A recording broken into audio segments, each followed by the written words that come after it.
The pre-spawn, the late winter, the early spring is some of the best times to cover water and fish a soft swim bait because bass are deep, making their way shallow, and they're looking to eat big meals. So I've got a couple of different baits here. Some of these are brand new to me. I'm going to obviously showcase the baits, but I also want to show you rigging methods and what gear is probably going to fit these baits the best. So first off, we're going to talk about the 6 Sense sweep.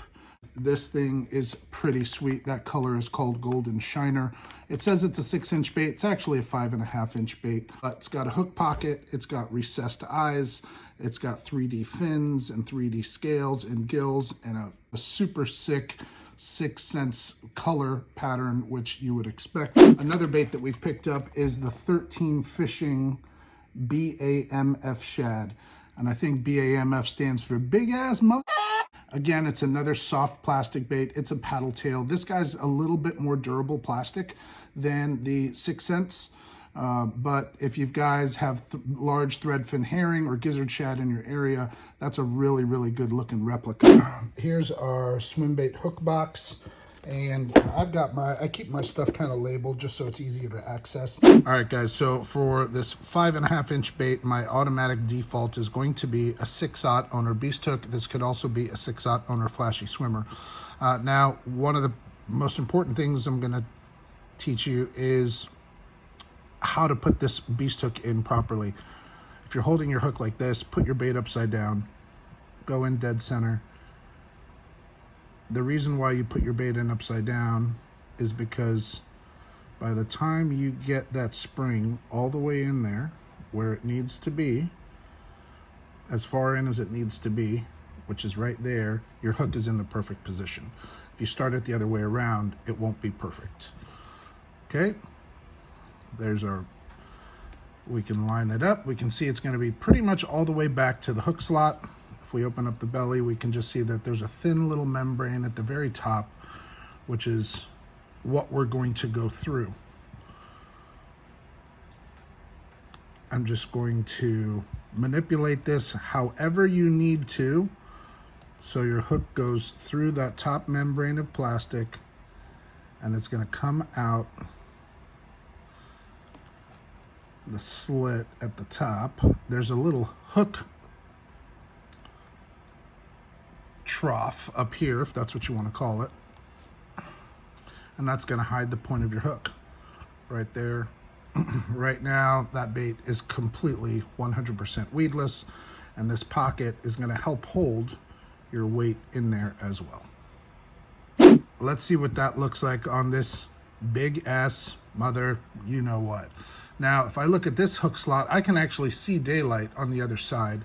So if I look up here at the top, my hook's going to come up here. My hook point should be resting somewhere up there. So once again, owner beast, up bait upside down, and then start your turn. Try and keep your bait straight as you're screwing it in. Once you get to this point, you're lined up absolutely 100% perfectly. If I look now, because I can see daylight already, all I really have to do is feel around, get that hook up there, and then it's going to rest right on top, just like that. Once again, that cavity is going to help to conceal some of that weight. That is a badass mother. True 6-inch swim bait, a Scottsboro tackle. That color is called Natty Light. All right, so when we start talking about this guy, this is a true 6-inch bait. If we take a 6/0 hook and rig it on here, it's going to be too small. So we're actually going to use an 8/0 owner beast hook. And if you see what I mean, if I line that up, it's almost at the halfway point. We're going to go in dead center. We're going to start our bait upside down. And by the time we get to where we want to be, that spring is completely in where it's supposed to be. We line up where that is going to come out. Gonna mark it with our finger. And this hook slot is actually glued shut, but typically it is open. I wonder if once I pierce it, Yeah, it's just gonna become available. Line your hook up with where your finger is. Make sure it's gonna come out at the top of the bait in the center. And that, guys, is ready to be thrown around all types of heavy cover. And if you wanted to, you could, right? You could fish this on an exposed jig head. Just make sure that the hook's big enough. And you can see where that hook point would be coming out is almost halfway down the bait. That's if you're going to be fishing it in open water situations. All right, guys, so we've got our swim baits rigged up. I want to show you guys an essential little hack, and this is specifically for soft swim baits, especially soft swim baits that have these big hook cavities, these hook pockets in here. As you cast and retrieve, this hook is going to slowly but surely continuously pop out as the bait gets softer and kind of gets more broken in.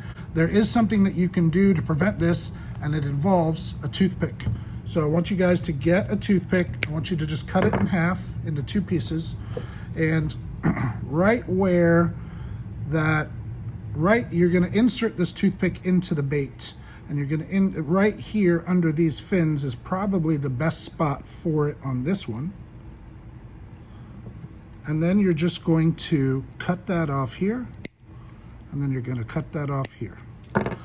And you've just given yourself a little protection, right? It's going to help hold the hook down here. It's going to prevent it from going up, but it's not going to affect your bite gap, because as the fish bites down on it, there's your hook. And when you set the hook, that toothpick's probably going to come out of there. And I'll show you again on this one right here. So again, it looks like maybe right on top of these dorsal fins might be the best place to put it. Not dorsal fins, sorry, whatever fins those are.